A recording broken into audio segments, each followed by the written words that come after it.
Ni Jumanne ya Disemba 23 mwaka 2025. Karibu sana katika habari kwa ufupi. Mimi naitwa Emily Lazarus mtazamaji.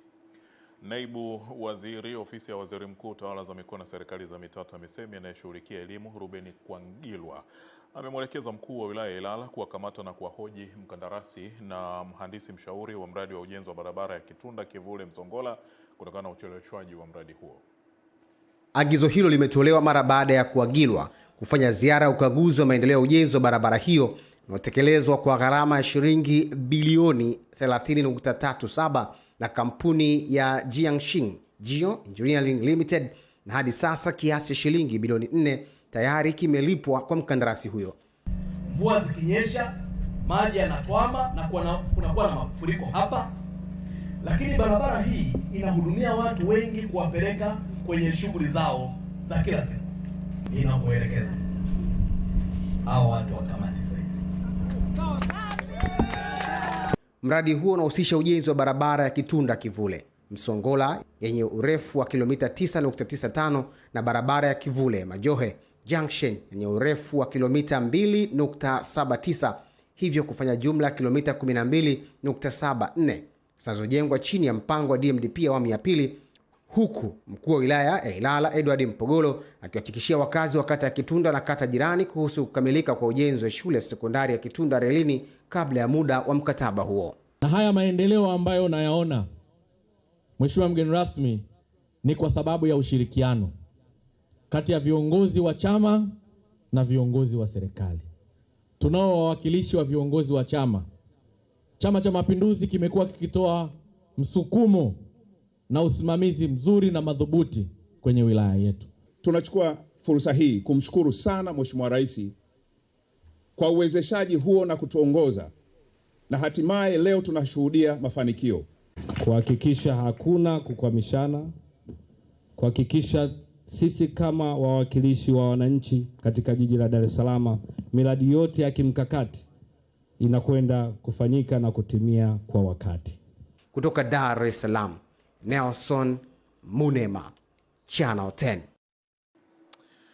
Mamlaka ya udhibiti wa mbolea Tanzania TFRA imeibuka mshindi wa 3 wa tuzo ya ubunifu wa mifumo ya kidigitali inayotolewa na shirika la kitaaluma la Afrika linalohusu utawala na usimamizi wa umma yani AAPAM, ambapo mfumo wa kidigitali wa pembejeo ya ruzuku umewezesha Tanzania kung'aa katika tuzo hizo. TFRA imenyakua tuzo hiyo katika mkutano wa 44 wa mwaka wa Jumuiya ya Afrika ya wataalamu wa usimamizi wa utawala katika utumishi wa umma, ambapo mamlaka 49 kutoka nchi mbalimbali zilishindanishwa kwa ajili ya tuzo ya ubunifu katika mifumo ya kidijitali. Mwenyekiti wa bodi ya wakurugenzi ya TFRA, Daktari Anthony Diallo, ameipongeza management ya TFRA kwa tuzo hiyo na kusema kuwa mfumo wa kidijitali wa pembejeo za ruzuku hauna muda mrefu tangu uanze kufanya kazi hapa nchini, lakini umekuwa na manufaa makubwa. Hiyo zawadi ambayo tumeipokea, tuzo tuliyopata ni kwa ajili ya ule mfumo ambao tunautumia kwenye kusambaza mbolea. Mfumo ambao hauna muda mrefu sana, lakini umefanywa kazi ya kutosha ikihusisha wadau wote. Kwa upande wake, mkurugenzi mtendaji wa mamlaka ya udhibiti wa mbolea Tanzania TFRA, Joel Laurent, amesema mfumo wa kidijitali wa pembejeo za ruzuku umesaidia kudhibiti uzwaji wa mbolea zilizo chini ya kiwango cha ubora. Mfumo huu tunajua kabisa mbolea imeletwa na nani, imezalishwa na nani, imesafirishwa na nani, imefika kwa wakala gani na mkulima gani amenunua hiyo mbolea. Sasa hivi kupitia mfumo tunafahamu wakulima wako wapi, kiasi cha matumizi yao ya mbolea kiko vipi, na inasaidia sana kwenye kufanya maamuzi mbalimbali upande wa serikali, upande wa wadau wengine. Mamlaka ya udhibiti wa mbolea Tanzania TFRA imekuwa ikisimamia kuhakikisha mbolea inayomfikia mkulima ni yenye viwango vinavyohitajika na kutoa elimu zaidi ili wakulima watumie mbolea kulingana na mahitaji ya udongo. Kisa Mwepiana, Channel 10. Mkuu wa wilaya ya Sumbawanga Nyakia Ali Chirukile ametembelea maeneo yanayolalamikiwa kukithiri kwa uchafu katika manispaa ya Sumbawanga mkoani Rukwa na kuwaagiza watendaji wa kata na mitaa kushirikiana na wajasiriamali katika masoko ili kuweka utaratibu wa uondoaji taka kwa wakati.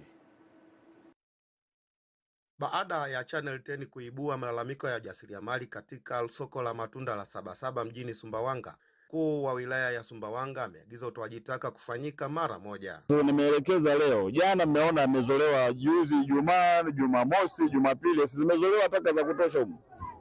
Kwa sababu lile gari lilikuwa limeharibika. Sasa ikabidi tulete mafuso, nini yanaitwa, matipa yakabeba. Lakini haya leo ameshabeba hayo maguba mawili. Tumemwelekeza wakamilishe yote haya anayaondoa. Aidha, mkuu wa wilaya amekutana na kuzungumza na wajasiriamali wa soko la Sabasaba na kuwaelekeza wakae pamoja kujadili mbinu za kuhakikisha taka hazikai sokoni hapo. Baadhi yao wamekuwa na maoni tofauti. Hivyo mimi nilikuwa naona kwamba tukiweka utaratibu wa zamu, hizi takataka hazitakuwepo, kwa sababu muozo wa maembe yanayooza hayatakuwepo kwa sababu nauza kwa wakati. Ndio maana tukisema kwamba tupange zamu itakuwa ni nzuri zaidi. Na zamu tunapangeje? Ni pale tutakapokuwa na mamlaka ya ofisi kuu. Mimi nilikuwa nakiona hapa cha msingi ni kuwekana sawa, labda kwenye uchafu tu. Mtu akimaliza gari, uchafu wako unatakiwa uende wapi? Kwa sababu maguba kweli yanajaa. Kipindi cha maembe ni vurugu. Tuwekeane labda kwa mtu yani hiyo endelevu sasa. Akimaliza embe, tunaomba labda ofisi mtuelewe kwamba gari lake huyo mtu iende sehemu husika la uchafu. Tukae sisi wenyewe wafanyabiashara wa hapa, wajasiriamali wa hapa, tukubaliane. Sisi huku serikalini tutafanya nini? Tutawasaidia kusimamia kuhakikisha hicho mlichokubaliana, kwa sababu mnaleta muhtasari na watu wamesaini. Kwa hiyo tukikuta mmoja amekiuka, huyo sisi ndio tunamuonyesha kwamba sheria inafanyaje kazi, wewe umekiuka makubaliano yenu nyinyi wenyewe. Nikiripoti kutoka Sumbawanga mkoani Rukwa, Wilibod Sumia, hii ni Channel 10. Na waendesha bodaboda na bajaji mkoani Geita wamekemea vikali tabia ya baadhi ya watu wanaoendelea kutumia mitandao ya kijamii kuhamasisha vurugu na uvunjifu wa amani, huku wakiahidi kushirikiana na serikali kuweza kuwafichua watu hao. Wakizungumza katika ofisi za umoja huo manispaa ya Geita, wamesema wako tayari kushirikiana na jeshi la polisi kuwafichua baadhi ya watu ambao wanatumia mwamvuli wa kazi yao kuhamasisha vurugu na uvunjifu wa amani kupitia mitandao ya kijamii na kwenye maegesho yao. Hatupendi na haya yanayoendelea mtandaoni na tunayakemea vikali sana. Tunachokitaka sisi ni kufanya kazi. Ukiangalia umri wetu sisi ni vijana. Kwa hiyo bado tuna mambo makubwa ambayo tunatakiwa tuyafanye. Tusikubali kuendana na miemko ya kimitandao. Sisi kama dereva bodaboda ndo kazi yetu, hatuna kazi nyingine na hatuna nchi nyingine tofauti na hii Tanzania. Asiingie kwenye mhemko au kwenye vishawishi vyovyote vile vya watu ambao wanakaa mataifa mengine kwa ajili ya kuhamasisha kile kinachoendelea na kuhakikisha kwamba wanatoa taarifa mapema pale tu wanapohisi kuna mtu yeyote au jambo lolote ambalo kutokea ambalo linaashiria uvunjifu wa amani kwenye nchi yetu. Mwenyekiti wa umoja wa bodaboda mkoani Geita na mwenyekiti wa umoja wa bajaji mkoani Geita wamesema ili kukabiliana na hali hiyo wameanzisha utaratibu maalum wa kila afisa usafirishaji kuwa na kitambulisho. Tusifate mikumbo za watu tu walioshiba. Yaani mtu yuko Marekani, yuko Kenya, yuko wapi anakuja na anahamasisha vurugu. Tanzania na sisi tunahamasika. Hapana. Kwa Tanzania ya bajaji niombe tutulie, tufanye kazi. Kwa mwanachama yoyote atakayehusika kwenye masuala madhima ya uhalifu, ninaelekeza viongozi wa chini walioko kata na wilaya waweze kuwaondoa hao watu wanaojihusisha na uhalifu ndani ya mkoa wetu wa Geita. Lazima awe na kitambulisho kitakachomtambulisha kwamba yeye anatoka kata gani, egesho lipi, wilaya ipi na mkoa upi. Kutoka Geita, mimi ni Mrisho Sadik. Naam, wanawake mkoani Morogoro wametakiwa kushirikiana kwa pamoja na kudumisha umoja na mshikamano ili kuchochea maendeleo ya wananchi sambamba na kuunga mkono jitihada zinazofanywa na serikali ya awamu ya 6 chini ya Rais Dr. Samia Suluhu Hassan.